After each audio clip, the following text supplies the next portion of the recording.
This is a scene reminiscent of 1 year ago. That time it was the first match of the event as Pete Sampras led Carlos Moya to this same center court.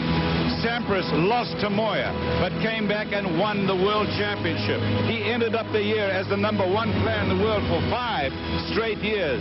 Now he's trying to make it 6.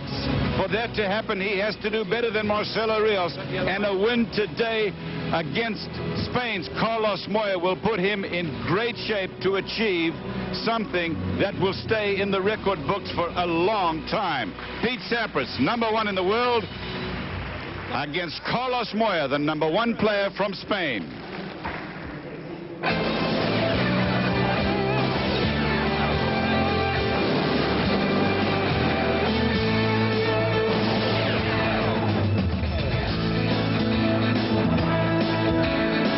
Hanover, Germany. This is the ATP Tour World Championship.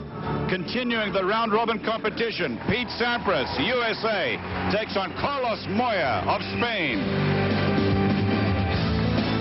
Hello and welcome, everybody. I'm Cliff Drysdale alongside Patrick McEnroe. And Patrick, boy, we have had some outstanding stuff happen so far. 1 full day's play yesterday.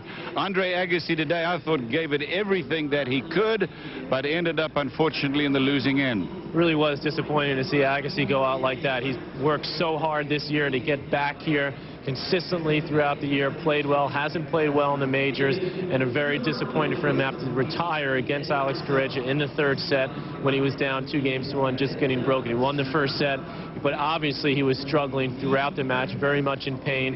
He gave it his best. Correggia, tough guy to play when you're feeling a little bit hurt, so disappointed for Agassi. I'm pretty sure he's out for the rest of the tournament, so he'll have to regroup and recharge for next year. But Pete Sampras has been the big story. I mean, he came out against Kafelnikov and was absolutely dominating. Tremendous performance from Sampras. And Moya has a win also coming into this match, having defeated Kuchera in 3 sets. And, of course, we talked about Moya defeating Sampras last year in the 1st match. Sampras is wary. He knows Moya's tough on this surface. Moya can play on anything. So Sampras is going to have to play well again today.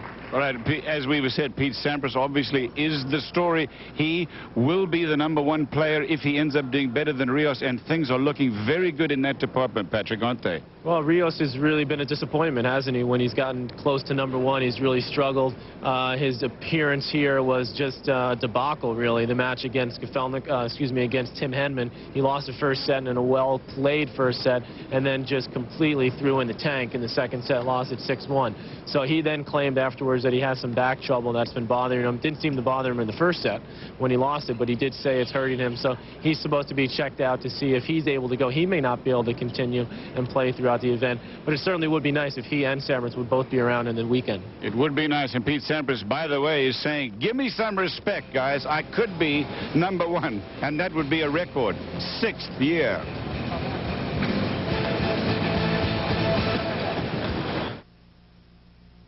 ESPN's live and exclusive coverage of the ATP Tour World Championship is brought to you by Mercedes-Benz, located on the web at mbusa.com.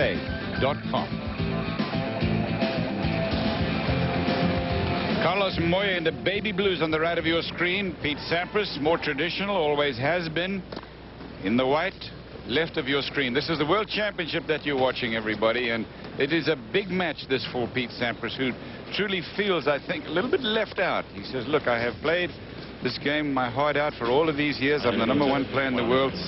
I am closing in on some extraordinary records, most Grand Slams ever won in singles, and also this #1 thing at the end of the year. I think it's important to him, Patrick, and you've been saying that for the last couple of days, so I believe you. Well, it's very important to him. I mean, why else would he play 6 straight weeks indoors in Europe, just finishing up a couple weeks ago in Stockholm since the U.S. Open? Sampras trying to get as many points as he can. You know, a little bit disconcerting sometimes when he says that, hey, not enough people pay attention to me, to what I've done. You see where he's coming from a little bit, but I think now he's starting to realize that it's not just about him, but it's also about, you know, the game of tennis and trying to do more he can to help the image of the sport. And he's starting to realize that more and more, and he wants to get the respect that he feels he deserves for creating what would be an extraordinary record. He thinks that's the biggest record of them all. If he could win that, be 6 #1s 6 times in a row. As for Carlos Moya, he won the French championships this year. He took out his buddy, Alex Corretja, straight sets.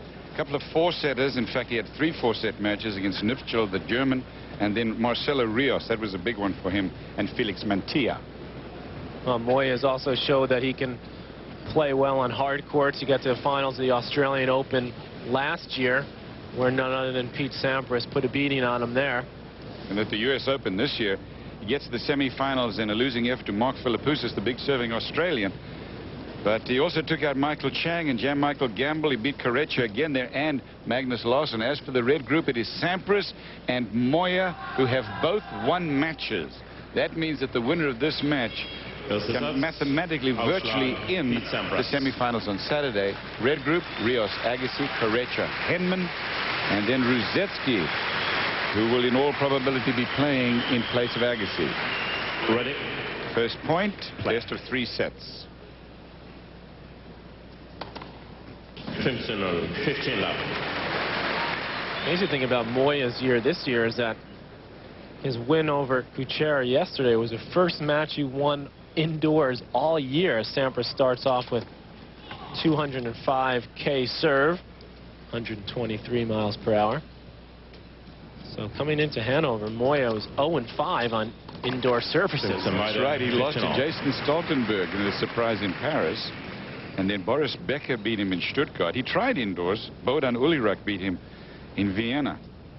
There's Paul Annacone on the left, Pete Sampras' coach. Walt Landers, one of the trainer working with Pete a couple weeks here. Trying to keep his body in good shape. Moya, by the way, they asked him about the record that you just talked about, Patrick, and he said, look, you know, I played well in the big tournaments this year. I consider the World Championship to be a big tournament, and it's just a little different. I play better in the big ones. Well, it's nice to see from a young guy. A lot of times you see the young guys come up and say, well, they play well in maybe the smaller events and get a little overawed, intimidated in the big situations, but Moya's starting to realize the potential that he has to play well really on any surface. How about this second serve from Sampras? Sampras, in his interview after his match yesterday, said how well he thought he played in the first set. He said he didn't play that much worse in the second. Against Kafelnikov. Yeah. His first match, yeah. He said Kafelnikov, you know, hit 3 no-brainer passing shots and started to get onto his serve a little bit in the second, but for the most part, he was very happy with how quickly he came out after last year when he lost to Moya in the first match, rather lackadaisical.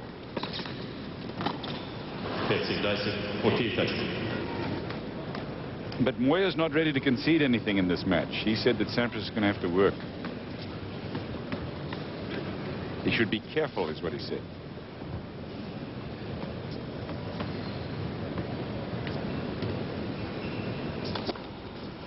Sampras. 3 aces in the first game. Tells you a story, doesn't it? Sampras, #1 in the world, trying to stay there. 1 game to love first.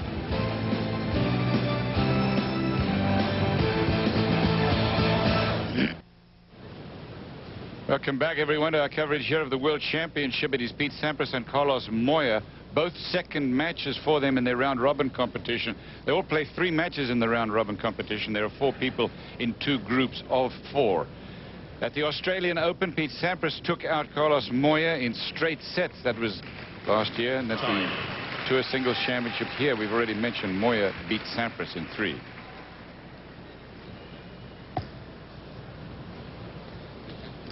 Aufschlag, Carlos Moya. That Australian Open was a final.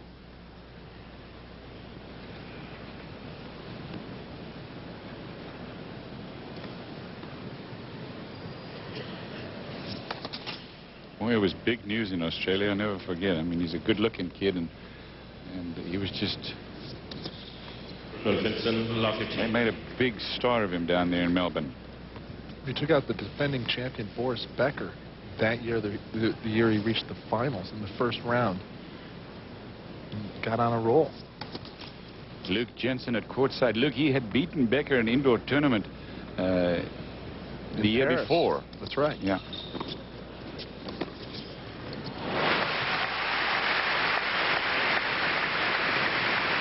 One thing we've seen from Pete Sampras this year is using that what I call the Paul Annacone strategy, chipping and charging, smashing and crashing some more on that second serve return, putting a lot of pressure on his opponents.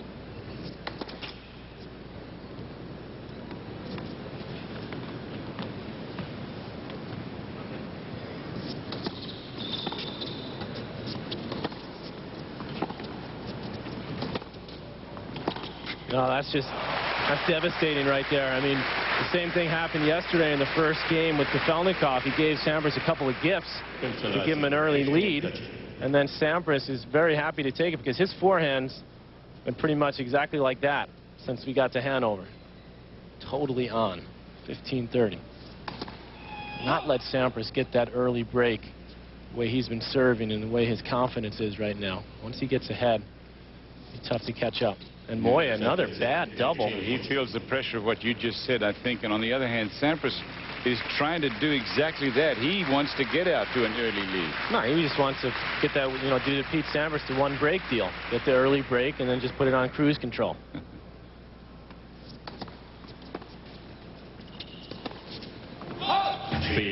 That is long game to Sampras, so let's see if he puts it on cruise control. That's what Pancho Gonzalez used to say all those years ago. Just give me one break. He had a great serve, Gonzalez did. One of the, maybe the all-time great in tennis. Certainly alongside Laver and... Drysdale and... Laver, Rosewall, Emerson. Cliff had that big underhand serve that was very deadly on the grass courts. Yeah, but I do remember that about Gonzalez. He used to say that. Give me one break. That's all I need. Well, Sampras trying to eclipse all the great champions of the past in the record books. If he can finish #1 at the end of this year. I just like the determination from Pete Sampras this week. He came out like it was the finals of any Grand Slam. He knocked out Kafelnikov, and today, early in the match, he's going after Carlos Moya. I agree with you, Luke. I think that he really decided after what happened last year when he lost to Moya, coming out a little lackadaisical, that he wasn't going to let that happen this year, and he hasn't. Sampras a little bothered by some of the cellular phones in the crowd, which keep ringing. Made some announcements about that, but some people just got to get their calls. Not just the cellular phones, Patrick. There's music going on outside of this court, still in the same hall, because this hall or halle is huge. They have entertainment going on outside of the match. And you can hear that. At least Pete Sampras can hear that right now. This is a, what, 13,000, 11,000 seat stadium that's surrounded by another hall. Solid serve out wide. Sampras taking a little bit off that first serve after the double on the last point. That's the thing that people don't realize about Sampras is his tactics. His smart play. He knows that he just had a bad double, so he makes sure he gets the first one in.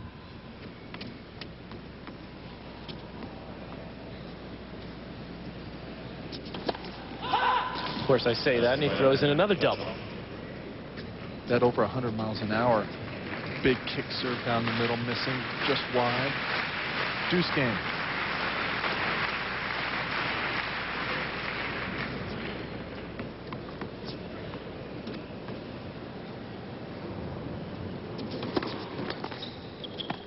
Oh, beautiful volley, the way he got out of the way of that nicely. Using that serve out wide to the Moya forehand. He's got that big swing, so it's a little tougher to control.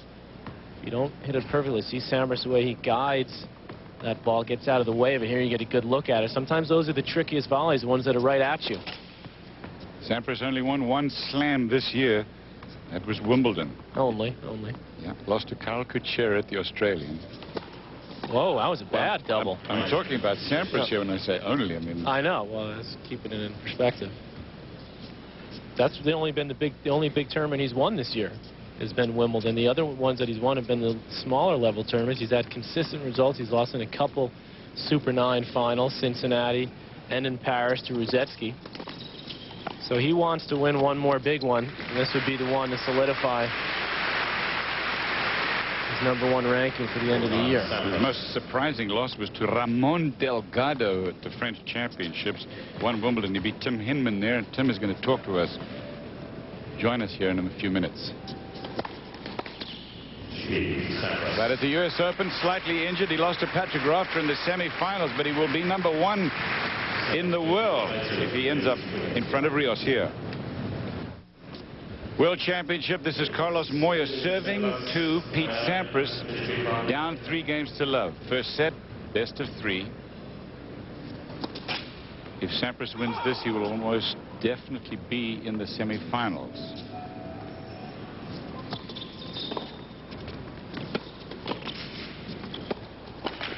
And one of the Elite 8 in this competition has joined us here in the commentary position, Tim Hinman. Hinman yesterday with a big win over Marcelo Rios. Welcome to you, Tim. Great match yesterday. Thanks very much. Served well. I did, yeah. It was. It's obviously key to try and serve well against somebody like Marcelo. He's got great returns and dictates things well from the baseline. So I was really happy with the way I played. Let's talk about the white group now. There's so many questions. First of all, Rios, do you think he's going to play? From what I see, he seems okay today. He's had a lot of treatment on his back, and he's getting treatment as we speak. So I think there's a good chance he'll be playing tomorrow. 40 love Moya, 3 games to love Sampras. What about Greg Rusedski? Because it looks like he may well now take over from Agassi, because Agassi told us earlier he didn't think he's going to be able to play. Yeah, that's right. I think he's obviously looking doubtful after today's match. So Greg's obviously raring to go to get into the tournament, and with a serve like his, you know, he's going to be tough to beat. So the fact that Agassi is out and Rusedski is in doesn't really help you or Rios or Corretja especially. That's right. I mean, it's pretty tough whoever you're going to play. If you're going to play Agassi or Rusedski, it's not going to be an easy match. But obviously they have totally different styles of play. I'm 1-1 against both of them, so it's going to be interesting. 3-1 now as Moya wins his first game of the match. Tim, talk about these two guys. Pete Sampras, obviously the best player in the world. I know you have a lot of respect for him. He's a good friend of yours. Yeah, he is. Yeah, in the last sort of year, 18 months, we spent quite a lot of time both on and off the court practicing and things. So I think he's definitely a guy I've been able to learn from in my game, and watching him, the way he's played in yesterday's match and the way he started off today, he's really fired up. 30 love Sampras, is he the best in the business in your opinion? I mean, is he class of the field here? He is. I think he's the one to beat. I think on this surface, you know, when he's serving as well as he is, it's so difficult to play against. You sometimes just can't get a racket on his serve. But I think Rios as well, with the year he's had, he's really proven himself on all surfaces. I think that was the one question mark in Pete's year. He's been a little bit more inconsistent than he has been in the past. But still all to play for this week. How about Moya today? Any chance against Sampras? He served a lot of double faults already. I mean, that is for Sampras 4 so far. That's right. He's yesterday I think he only served 1, and that was on match point, and his string broke. But 4 today is a little bit surprising. Having said that, he doesn't hold back on the second serve. He still keeps cracking them. Does Moya have something that can challenge him today? Well, I think you would have said last year that he didn't really have a chance on an indoor court, and he ended up beating him. Great volley there. But, you know, this game always is springing a few surprises. Maybe we'll see another one, but if I was going to be betting, I think my money would be with Sampras. Tim, obviously it was a struggle for you the last couple weeks of the year just to get into the World Championships. Do you feel like you come in here with maybe not that much pressure? Yeah, I think so. It was the last 3-4 weeks were pretty painful for me. I had a couple of tough losses. I lost 7-6 in the third in 2 of the tournaments, and a lot of the guys that I wanted to lose kept on winning. So it wasn't easy. We're going to hear more from Tim Hinman and watch Pete Sampras and Carlos Moya after this. World Championship in Hanover. Pete Sampras taking on Carlos Moya. Sampras with an early breaker serve. He's got a 4-1 lead. He has Moya to serve. With us here, a man who got a little taste of the television business in New Haven and joined us in the commentary position. He's back. He's Tim Hinman. And frankly, one of the most interesting and exciting players on the tour. It's tough to say that when you're sitting right here, Tim, but good match, great match yesterday. Thanks a lot. Over Marcelo Rios. Infrared showing you that that serve was good. Tim, after practicing with Pete Sampras for the last few weeks, did you get the sense that he is very keen on this tournament? Definitely. For him to play 3 weeks in a row, I think sometimes he can get a little bit mentally tired. But at the end of the year, he played 6 weeks in a row. So that was a really tough schedule. I think it showed his commitment to try and be #1. But an early round loss in Stockholm may be a blessing in disguise. He had a week's rest. He went home, and now he's out there. And as I said, he's firing on all cylinders.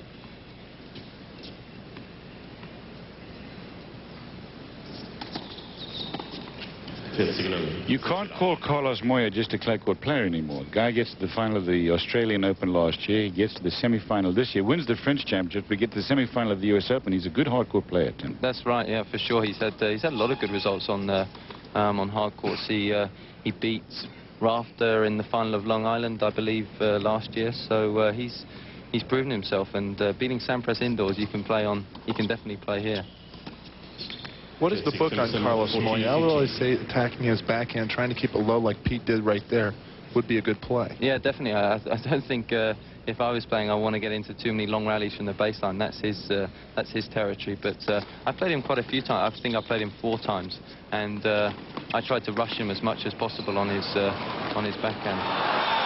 Sampras rushed for that one to no avail. Moya holds on, and it's 4 games to 2 in the first. You see here, Sampras moving so well to run this ball down, does well to slap at that. Moya gets in and is forced to stretch. Look how quick Sampras is, though, to get to that ball and just pushes it wide. And Moya's shown that he's got good feel up in net, good instincts as to when to attack. But that opening service game that he donated to Sampras, maybe too much to overcome, at least in this first set. Sampras continuing to be upset by noises in the crowd. Not too upset. Yeah, apparently not. Banks his ace down the middle. Cliff Drysdale here, Luke Jensen at courtside, Patrick McEnroe alongside, and for the moment joined by Tim Henman, England, one of the white group participants who won yesterday. Oh, hello. Oh. Hello. Patrick loves this. Oh, that's my favorite there. We got to get the slow-mo of this one. You know that Sampras is ready and able. Well, he didn't get as much height as he normally does, but a nice little snap.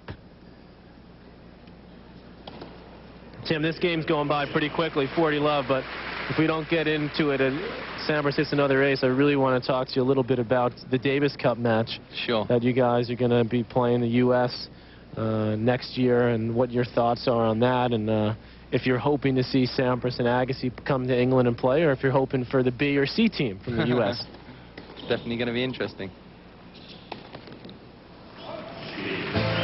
We'll talk about that when we come back. Pete Sampras holds on. It is for Sampras 5-2. That's 1 break to serve as he jumps for the skyhook overhead.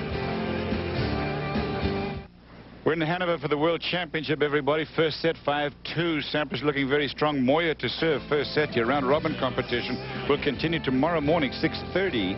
I should say 8 o'clock Eastern Time. As we continue our coverage of the World Championship, it may be Tim Henman. Don't count this for sure. Could be Tim Henman in action tomorrow. Lord Simpson, lot 15.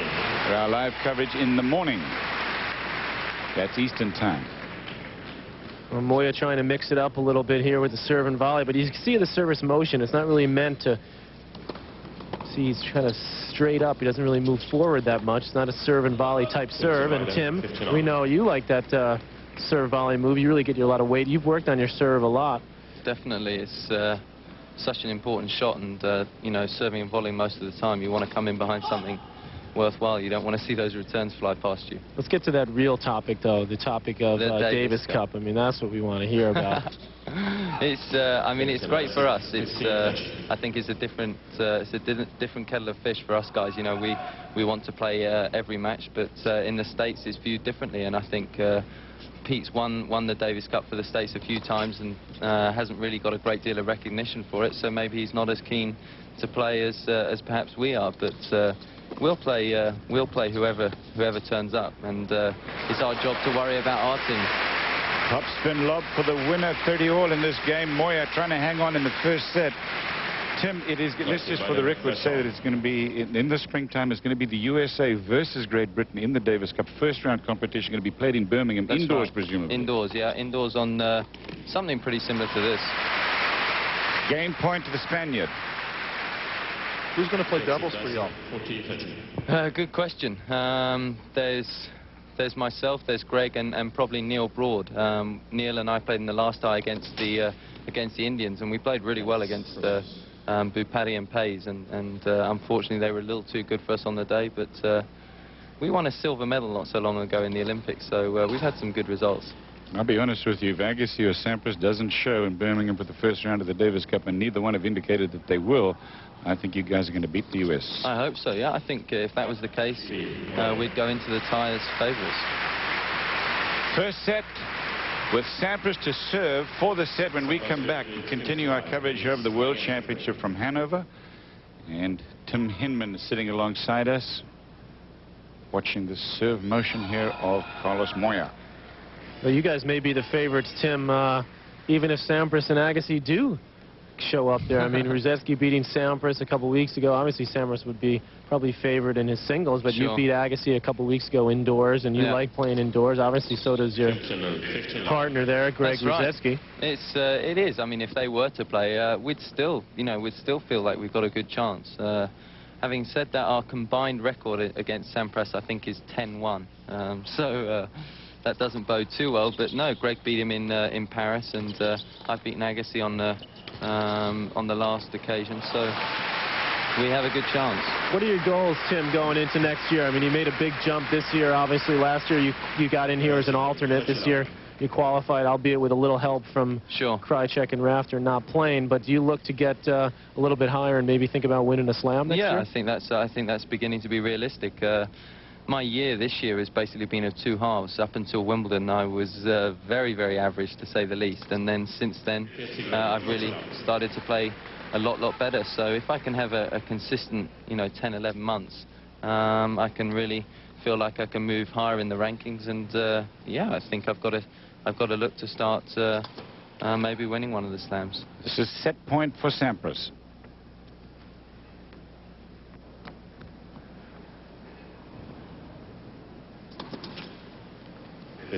Anything that you can detect, obviously Sampras going to win this first set in all probability. First serve points one, Tim Hinman is pointing out, 100%. So when Sampras gets it in, he hasn't lost one. But 16 of 16. That was like you against Rios yesterday, Tim. Your numbers were pretty similar to that.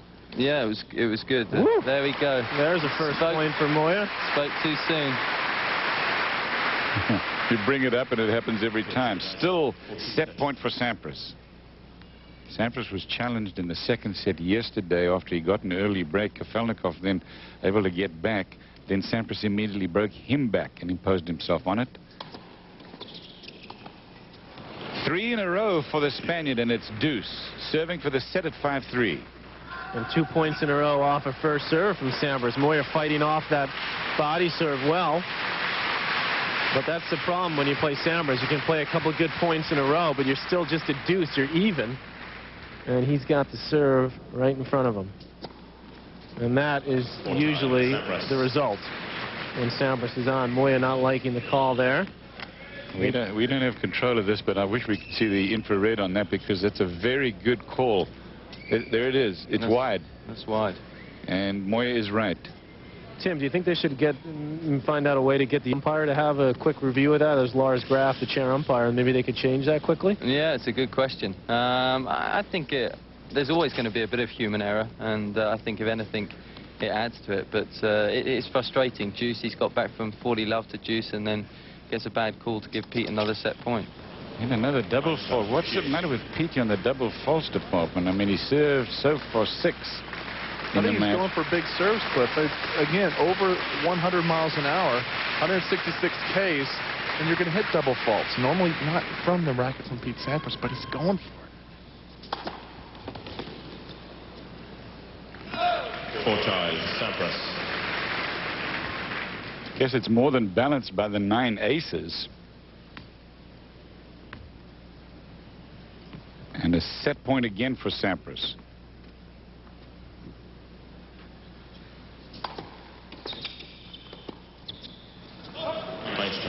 I got to go. Deuce.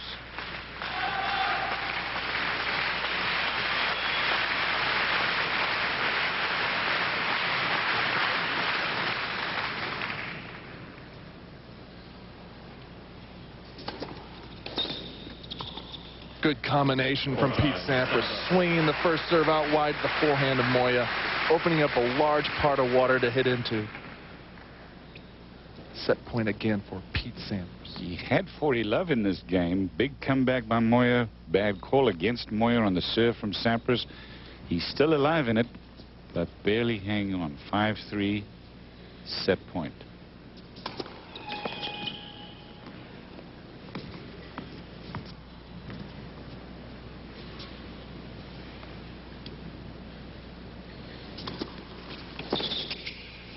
That one sails along. Tim Henman has been with us for the last few games. Thanks a lot for coming up, Tim. You're welcome anytime. Love to hear from you. Meantime, your buddy Pete Sampras has won the first set against Carlos Moya in the round-robin competition at the World Championship. First set to Sampras, 6-3. Welcome back, everybody. It is Carlos Moya and Pete Sampras. He has Moya to serve first game, second set. Their second match of the round-robin competition. They were both winners yesterday.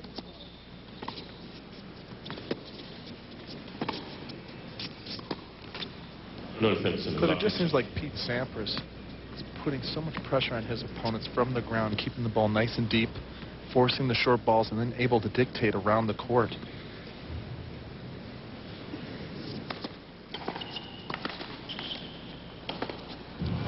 One of the few missed forehands.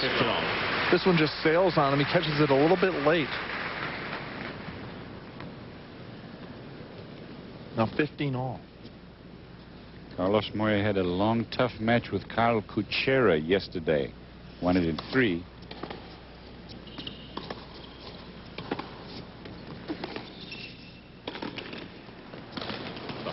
It's a nice stinging volley from Pete Sampras. Yesterday he had a lot of trouble nailing volleys off in the second set against Kafelnikov, but today you can see he's a little bit more spice on those volleys.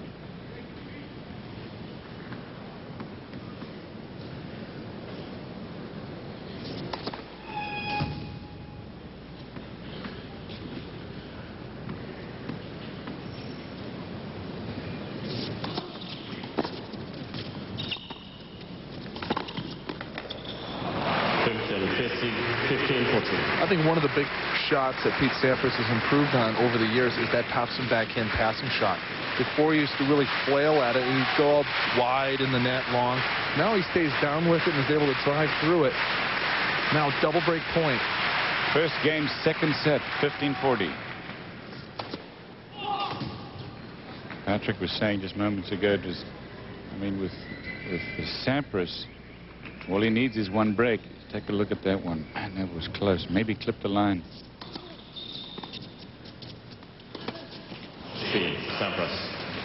A very disgruntled Spaniard in Carlos Moya as he ambles to the sideline. Pete Sampras has a much better walk to the side as he has a break in the second and he has the first already under his belt.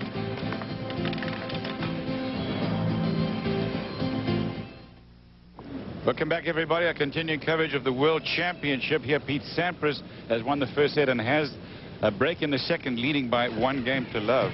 NCAA basketball triple header. It is St. John's versus number 2 Stanford is the first one, and then North Carolina, number 8, takes on Purdue at 11, and then Syracuse and Indiana. That rounds out a triple header basketball on ESPN. I think it's important, Cliff, for Pete Sampras to continue the intensity off the serving side. Now, up a break early in the second, really rolling. 15 up. And none of the double faults, the high number of double faults, have really cost him. Serving for the first set, he had a number of double faults, but always up in the game, always leaning on his opponent. Signal, 13 up. That is his 10th ace. Cliff, you really have to like his motion. Starts out slow and really accelerates through the hit zone. Luke, conventional wisdom says that you're only as good as your second serve, and that's the thing about Sampras' serve. I think everybody pretty much agrees that in the second serve department, that's where he really excels. Yeah, there are guys with bigger first serves. Rusetsky's got a bigger first serve. Ivanisevic. Krajicek. But it's that second serve that's consistently over 100 miles an hour that penetrates the court. Now that second serve just under 100 miles an hour at 156 Ks. But when you look at Pete Sampras, to go for a sixth straight year at world #1, look at the guys who have tried and just fallen off the pace. Jim Courier, this year Rios, this year Korda. It takes a special individual to be able to stay up there and handle it.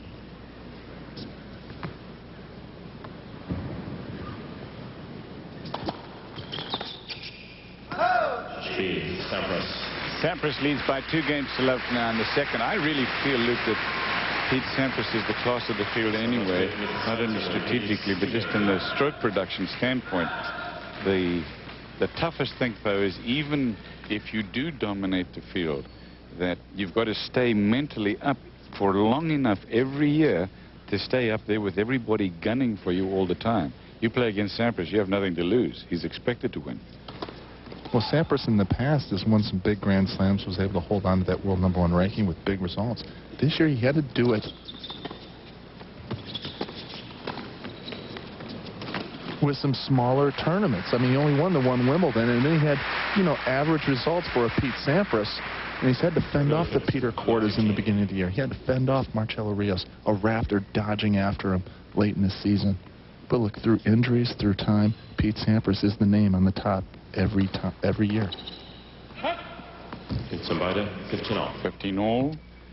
His 11th Grand Slam when he won Wimbledon this year. He's now second in the all-time list behind Roy Emerson. He takes on the best players, the biggest servers, the best ground strokers. He just puts them down. I really feel that he is pretty happy about the fact that you don't have a lot of those big servers that we were talking about, Richard Krajicek, Ivanisevic, for example, in the field. Well, it makes it more interesting.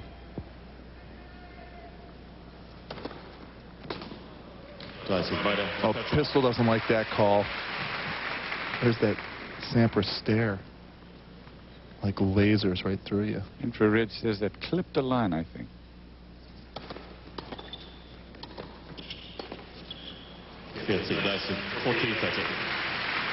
Well, Moya in total desperation, just trying anything to be aggressive and penetrate the Sampras defenses. Serving and volleying, swinging at those volleys.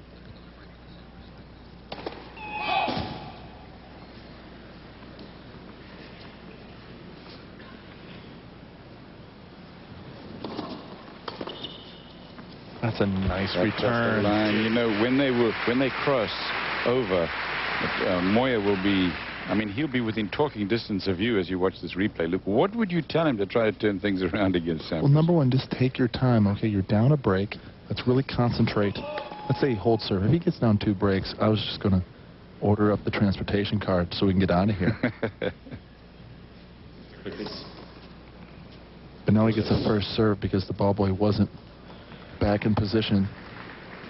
Laura's Graf eye view of this match.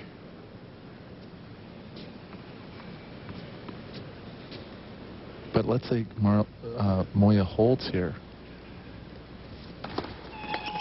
I say let's take some chances on the Sampras second serve. Let's go for a few more winners. And I use my forehand to really penetrate Sampras's backhand. On my serve, I tell Moya to kick out your serve, hide the Sampras backhand, getting some short balls, and then going from there. Try to take the offensive position whenever possible. Get ready to call the transportation, though.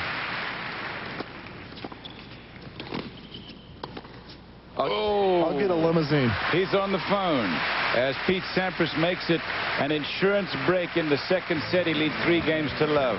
Carlos Moya is in serious trouble now. He lost the first set 6-3. 1 break. He's down 2 already in the second. Pete Sampras trying to stay #1 in the world.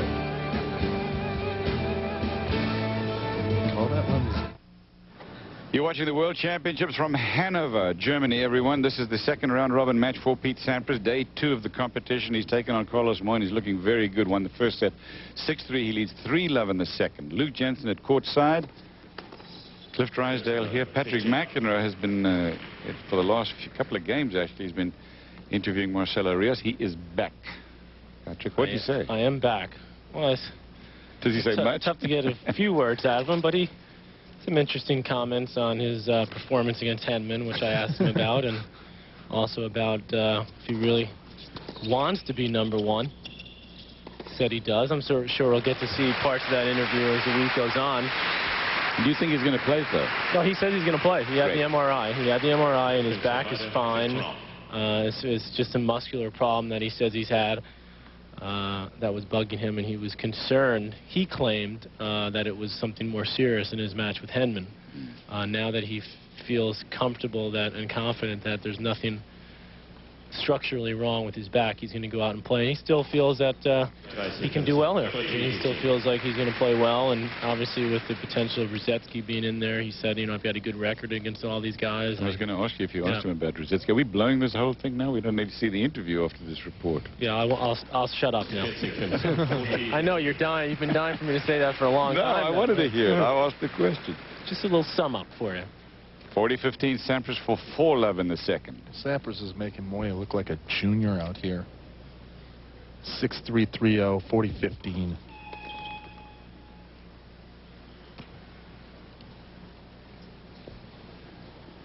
It's basically Sampras and everybody else. His big serving, is nice returning. Just clarify for you, everyone, in case you just joined us. Marcelo Rios lost yesterday to Henman. But he is the only player that can overtake Pete Sampras, the #1. But he's got to get to the semifinals to do that. Andre Agassi looks like he's not going to be able to play. So Greg Ruzetsky, the big serving Brit, will take his place. And Korecha, in the same division with Rios, he has got to come through in that division, having already lost a match. Not an easy assignment, but quite possible.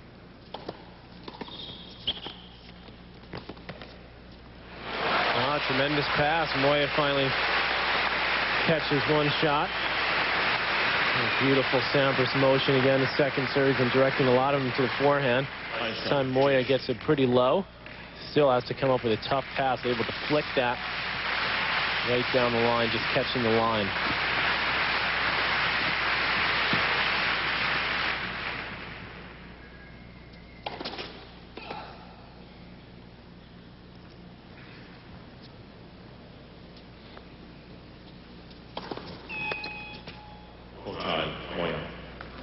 Seventh double fault for Sampras. He's doing quite a few of those in. We heard Tim Henman say that, you know, when he plays against Moya, he tries to rush him, and that may be part of the Sampras strategy, to just keep going for bigger serves and not let Moya get in any sort of rhythm on serve. It hasn't hurt him yet. As far as hasn't really given Moya, you know, too many opportunities that at least Moya's been able to take advantage of. Here's one right here at break point. But that one sails long. Thought occurs to me, Patrick, that if more players were like Tim Henman, who'd be prepared to come up here and spend a couple of games, explain themselves, talk a little bit about tennis, how much nicer that would be. Paul Annacone on the left of your screen. He's Sampras's coach. Behind him. Jeff Schwartz behind Paul there, and the sweater is his manager. That's Rios's manager, too. Yeah, manager agent. Number 1 and number 2, that's not a bad position. Commission from 2 top players in the world. Working deals. Deuce. One thing I did get from Rios, which seems to have affected him, is how much he's had to travel this year, how many events he's played. He says he wants to focus a little bit more. Ooh, big slapper from Moya there on the return. So another break point for him, but he's down 2 breaks in the second. Senses that he wants to prepare a little bit better for the bigger events, the Grand Slams, and not play quite as much. And there's a serve out wide, and Moya is starting to wait on that forehand return a little bit better.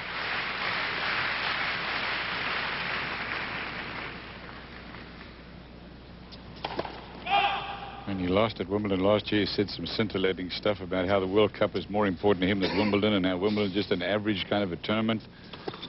It's Rios, I mean. So Moya makes a mini comeback here. 40 love to Sampras. They looked for all the world like it was going to be 4 love and just a cakewalk for him, but he's tested there in that game. 3-1 now, Sampras. Still a break in the second. Won the first.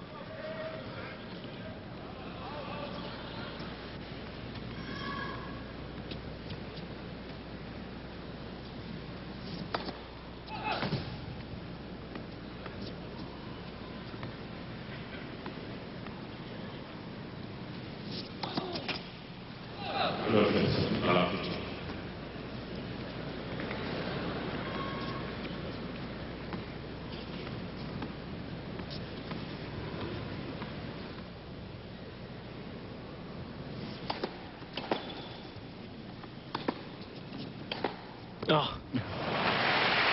Wow. Sampras plays a return back safely. Gets it up high. Moya loves that high forehand, but he doesn't do enough with it. Sampras just from well behind the baseline, effortlessly strikes that ball cross court. 15. Patrick, I always am amazed how Pete Sampras was able to develop that forehand, because in the beginning of his professional career, he really didn't have that shot. He was a big server. He's a great athlete. But he was able to develop a big running forehand, even with that Eastern to Continental grip. Now he just tempts his opponents to go over there, so he can run it down and nail winners down the line or cross court. That's what he tried to do there, but Moya was on top of that volley. That overhead play there from between the serve and baseline was well played, actually. Game point, Moya. Particularly when you're moving forward, too, Cliff. You know, when you're actually going forward and trying to hit the ball out of the air, much tougher than get a step or 2 backwards. Oh, beautiful touch from Moya, mixing it up well, serving and volleying. Drop volley winner from the Spaniard. He's done that plenty on clay, showing you can do it on the faster courts as well. We have a match here in the second set. 3-2 now, Sampras had. We're in the second set, 3-2. Break a serve for Sampras. He had 2 and then was broken back. He won the first 6-3. Sampras and Moya dominating for the moment the red group. Kafelnikov is in that same group, and he feels that he can take Moya out and get to the semifinals, then play somebody from the white group in the semis, and he says he's going to play Sampras in the final. We'll see. In the white group, it's Rios, Agassi, Korecha, and Henman. It looks like Ruzetsky is going to take Agassi's place.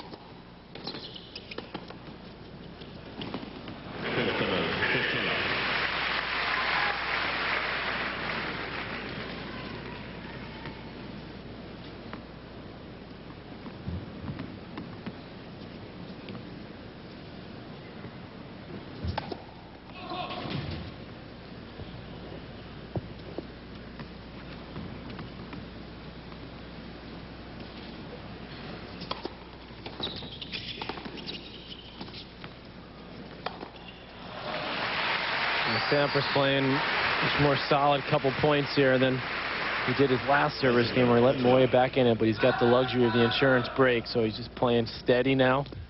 Didn't go for too much on that first volley, kept it deep, smacks away the overhead. That's a beautiful high volley there. Good serve again into the body, forcing Moya to chip that forehand return. That's not going to get it done. It's in fast indoor court.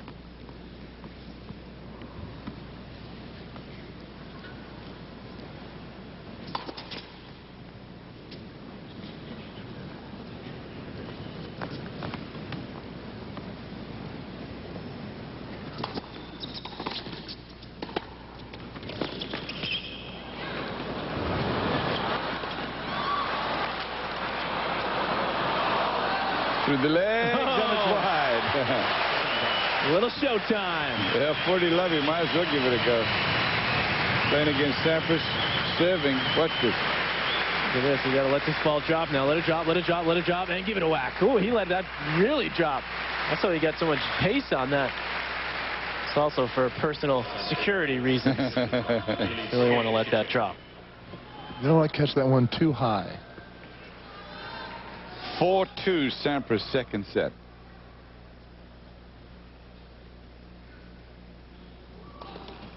The win over Carlos Moya, and yesterday Kafelnikov, Sampras would have to take out Karl Kuchera. But I don't think he's going to have to beat Kuchera in order to get to the semifinals. Well, that's because I think we think that Kafelnikov will beat Kuchera, and then Kuchera would be 0-2. Well, it's still mathematically possible. Oh, yes. Sampras loves to go cross-court with that dipper, and he gets enough pace on it. He doesn't just dink it over there, he actually hits it. But even if you guess right, which Moya does here, still tough to track it down. That ball way too high. See Sampras comes up, holds it, and then flicks it. Moya read it. He did read it. Yep. He was moving there. Love 30.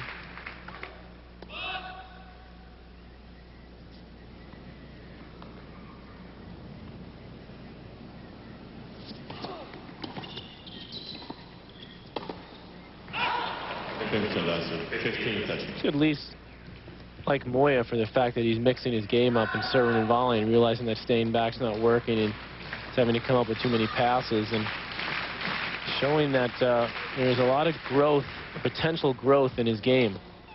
Well, I asked him about that, Patrick, at the U.S. Open, because it seemed like he won so many close matches by serving and volleying. I know against Gamble he won some key points against Gamble and Chang by serving and volleying and hitting coming in.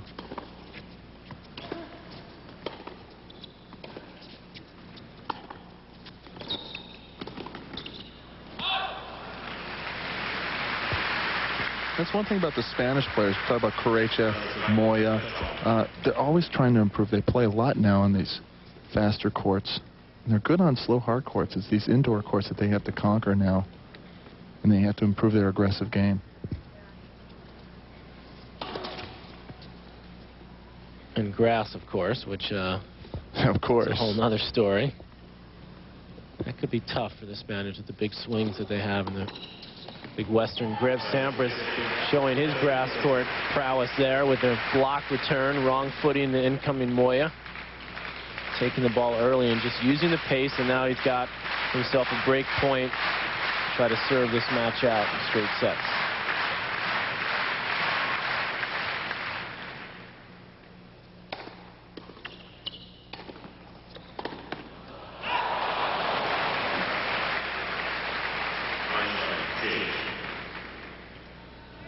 Moya just hanging on, swinging at that forehand volley.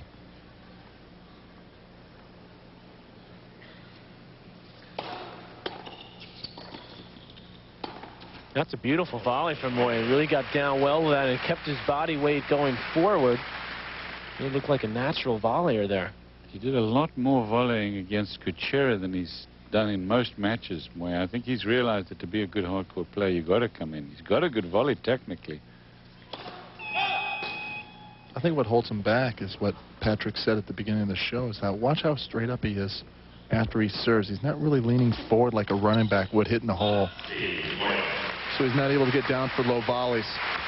Regardless of that, he wins the game, still very much alive. 4-3, Sampras with a break in the second. He won the first. This is their second. They're both winners yesterday in the round robin.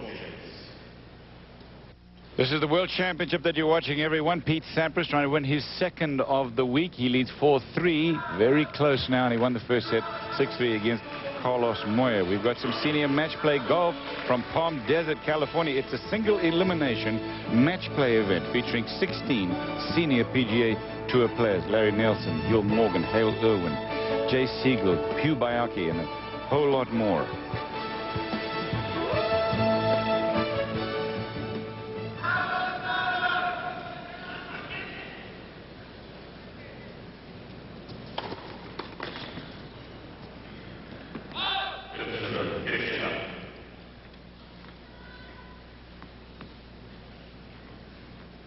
very important for Carlos Moya to try to make something happen on this return game, try to get the returns low, force Sampras into some low volleys.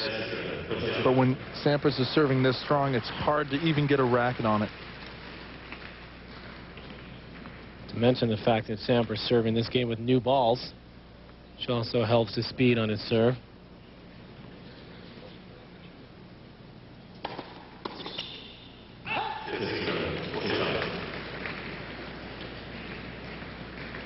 Another big serve from Sampras. Quickly to 40 love.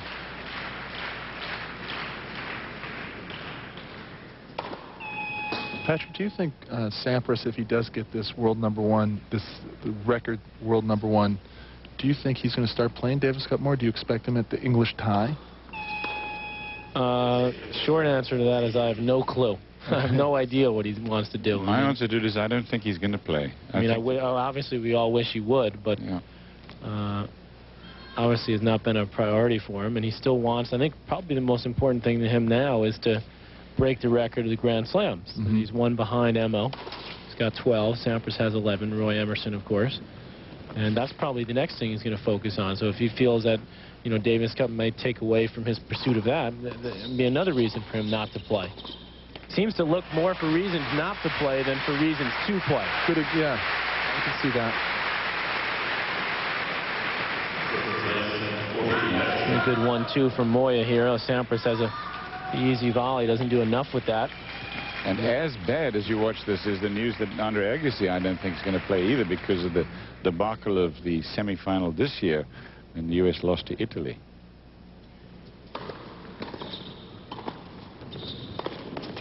And the talent pool on the American side really goes down once you lose Agassi and Sampras.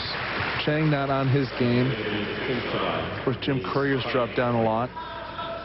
Todd Martin's actually playing some good tennis right now. Been a mainstay on that team. Meanwhile, Carlos Moya here has got to hold on. And even if he does, it'll be Sampras to serve for the match.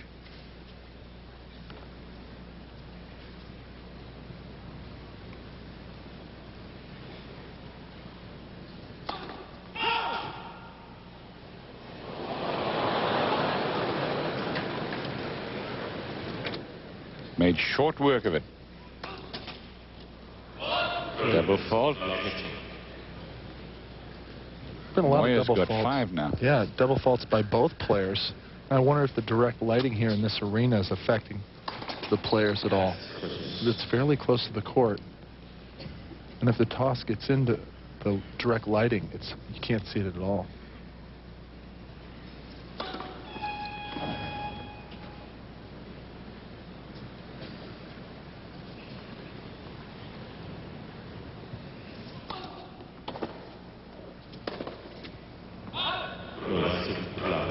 A quick note on the Davis Cup, everyone. If the U.S. loses to England, then the Longwood Cricket Club, that historic site of the first Davis Cup match ever played, celebrate the 100th year of the Davis Cup. It'll be a relegation match, the U.S. against whoever.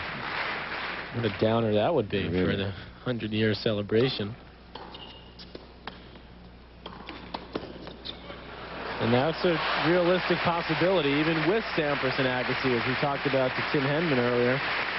Henman and Rusedski is maybe one of the most formidable 1-2 duos in the world, certainly after Sampras, Agassi. I mean, you think Moya, Karecha, if they could play always on clay, but you'd have to put the Henman-Rusedski duo right up there with Rafter Philippoussis as a 1-2 for Australia. I entirely agree. They're both going to be playing here. Henman and Rusedski. Rusedski, albeit that he gets in only because of injury, but he's number 9. Now match points for Sampras.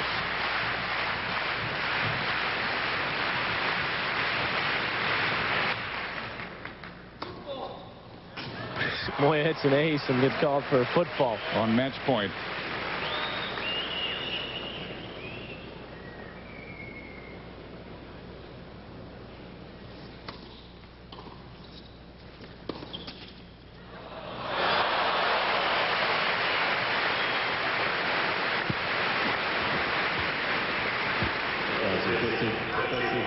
We're all sitting here thinking this Pete's got this all wrapped up, and he probably does, but he's probably thinking, I've got to win this one. I don't want to have to surf for it. And he does. Moya chucks his racket in disgust, and another routine performance there by Pete Sampras. He played great, but Moya really didn't offer up as much resistance as I thought he would, Cliff. Interestingly, I don't think Sampras played that well, certainly in the early stages of the match. He really, again, showed that he wanted it badly and came out firing on all cylinders, but he served a lot of double faults overall, 8. Other than that, though, balanced that by 13 aces for Sampras, and he really was not tested today at all. We're going to take a break now. Our coverage of the World Championship will continue in just a minute. We're in Hanover, Germany.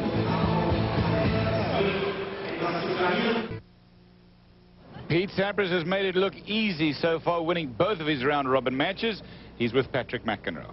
Thanks, Cliff. No danger that we were going to have a repeat of last year, apparently, when Moya took you out in your first match here.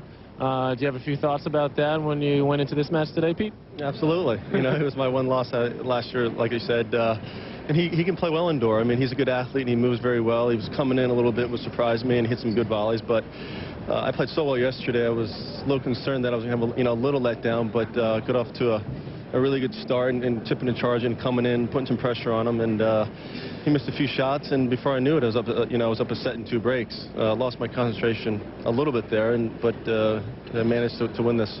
Ever the perfectionist. You're up a set in 2 breaks. You get bothered by 1 break, but you started out, as you said, well, you served big. You threw in a couple doubles, but was that part of your strategy, not to let Moya get into a little bit of a groove on the return? Yeah, that's what happened last year. You know, I was staying back a little bit too much, and Carlos has got a huge forehand, and he backs it up. He comes in quite a bit, and you know, I was going to serve volley on both serves and come in. You know, I didn't want to stay back and have a lot of long rallies because he does that very well. We had your buddy up there, Tim Henman, in the booth with us for a little bit during your match, and he definitely looks up to you and respects what you've done, the way you've done your business. We talked to him a little bit about Davis Cup for next year. We'll get into that later. Yeah. But how do you think about Tim's game and how he's playing now? Well, he beat Moya pretty handily yesterday. 5-1. I mean, Rios. Who'd I say? You said Moya. Right. Sorry. It's just with jet lag. I like his game. You know, I played him at Wimbledon, and I practiced with him pretty consistently over the past couple of years, and I really like his game. He's very consistent. He's got a big serve, and he backs it up with some good volleys. He knows what he's doing out there. He's still pretty young, but he's going to get better as the years go on. I mean, I see him, you know, in the top 10, top 5 for many years. Let me ask you a question. I don't want to put you on the spot too much, but I will a little bit. Next year, Henman and Rusedski playing for Great Britain in Davis Cup. First, let me ask you, do we have a chance if we don't have you and Agassi there? I think your brother John is, you know, I hear in the papers the guy's available. So maybe they'll put John in there, maybe Connors. Maybe let John and Connors go out. And I mean, they're talking a lot, so you think maybe they should go out and try to play? Here, John thinks he can beat all the players today. So let him pick up his racket and see what he can do against the English. Should we give him one of the new rackets or let him play with the wood? Play with whatever he wants. I don't like his chances against either guy, but seriously, I don't know what I'm going to do. I really don't.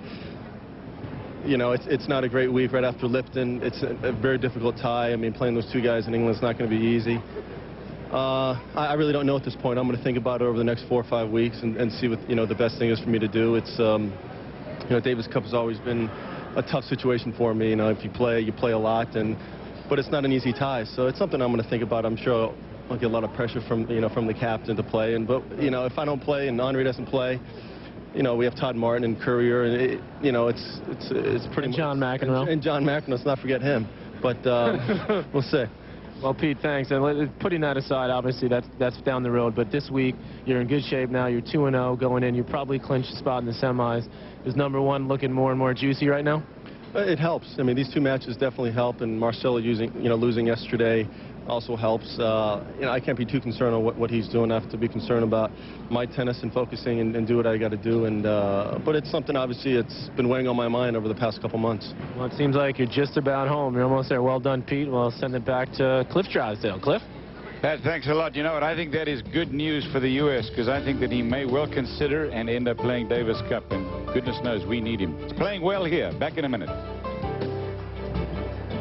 Pete Sampras has not lost a set yet at the World Championship, and if he continues to play the way that he has for the first 2 matches, he may well not lose a set. If that happens, then he will stay the #1 player in the world for 6 straight years, and that, Patrick McEnroe, of course, is a remarkable thing. I just talked to you, and I found pretty interesting. I'm kind of happy to hear him talk about Davis Cup like that. So I think that he's keeping his options open, and I really hope and believe now that he may really show in England, because if he doesn't, we're in real trouble. Well, maybe he will. Hopefully that would be the case. Obviously, Pete feels it's very important to get the #1 ranking for the 6th straight year. He says that would be the biggest record he's ever accomplished. So that's saying something right there. In the same sense, you know, maybe he will come around and realize that it's time for him to play a little bit of Davis Cup. Who knows? I mean, that's far down the road, obviously. I think right now he's got his mind set on one thing, and that's winning this event and finishing #1. And can you see that not happening? I can at this point. I really can. Yeah, actually, the only guy that maybe could give him some trouble is his buddy Tim Henman, who's playing well, who can serve big. I don't see any of the baseline players really bothering him too much because he's serving so well, and the court's playing a little bit quicker. So maybe a Henman, maybe even Ruzetsky, if he could sneak in there, he could do some damage. Our friends at Lucent Technology are interested also in Pete Sampras and how he's playing here. And they have some interesting graphics here that you might take a look at here. In the first set, Sampras and Moya, this shows where they position themselves on the court. As you can see, those red parts there where they spend most of their time, Moya obviously back. As for Pete Sampras, you can see him spending most of his time at the net. There's the second set and how things change with Moya on the right of your screen trying to become more aggressive. As badly as he lost the first set, that was a good move for him, but not quite good enough as Moya goes down to Sampras in straight sets. For the match, that's how things look. That's kind of a composite of the two. So now with Pete Sampras so clearly the best player in the field and quite possibly the man who's going to win this thing, the best chance that anybody has, in fact the only chance, is for Marcelo Rios. You talked to him earlier today and we're going to show that interview in just a second, but some impressions about Rios now. Well, my impressions of obviously his first match were pretty negative. I mean, he obviously didn't perform well in the second set. I got a chance to talk to him about that and a lot of other issues. He still thinks he's got a chance to go all the way in this thing, when that's maybe a good sign. Whether or not that can happen is another question, but we've certainly seen the determination from Sampras. We saw that in speaking to him. We've seen that in his play. He lets his actions speak for themselves out there, and they've shown that, and he's determined. Now, as far as the other guys go, as I said, Henman, I think, with a chance, but Rios is really going to have to turn it around in a big way, attitude-wise. And as I said, you know, sometimes when you speak to him, you try to get some information out of him, and that's what I tried to do when I spoke to him. Well, the bad news for Rios is the fact that he didn't play very well in the second set yesterday. The good news, it seems that he is at least going to play. Well, we've been talking about the interview. Let's listen to it now. Here's Patrick McEnroe with Marcelo Rios. Trying to put him on the spot. Marcelo, thanks for being with us. Obviously a tough match against Tim. A lot of us were talking about how you seemingly almost gave up in the second set, and then we found out that you had some trouble with your back. So tell us the situation now. Well, I think my back is really sore from last month, and I did an MRI today and said I don't have anything, so that makes me not that worried. And I think I'm a little bit tired. My back's a little bit hurt going to play to Farku, but with the good news, I don't have anything. What happened? I mean, what was going through your head as a match? I mean, you played a good first set against Tim, against Henman in the first match. You got a little unlucky to lose it. Second set, it seemed like you lost a break point, and you just seemed to, you know, lose it a little bit mentally. And you know, I noticed at least that your footwork seemed to go a little bit. And I know you have such great footwork normally. Is that what happened? You just mentally, you just physically got tired, or were you worried about your back? I think I'm still in my back. I think when your back's a little bit sore, it's tough to move. I'm more in these courts, and it was a little bit tough to hit my forehand to serve. But I said, I'm really happy because I thought I have something that will like make me stop. Or I think I'm going to try to play and will put something in my back and try to do it better. Well, every time Sampras has won this tournament in the past, he's always lost one match in the round robin. So certainly you're by no means out of it. You can win your 2 matches. You have Kadecha coming up, and then possibly Ruzetsky maybe, now that he may get in for Agassi. It doesn't look like he's going to be able to play. Do you still think that you can make it to the semifinals and win it? Because you could still end up #1. I know, that's the good news of the tournament. You can lose the first match and still win the tournament. When I saw a draw, I think I have a good draw. I have played all these guys and I beat all these guys.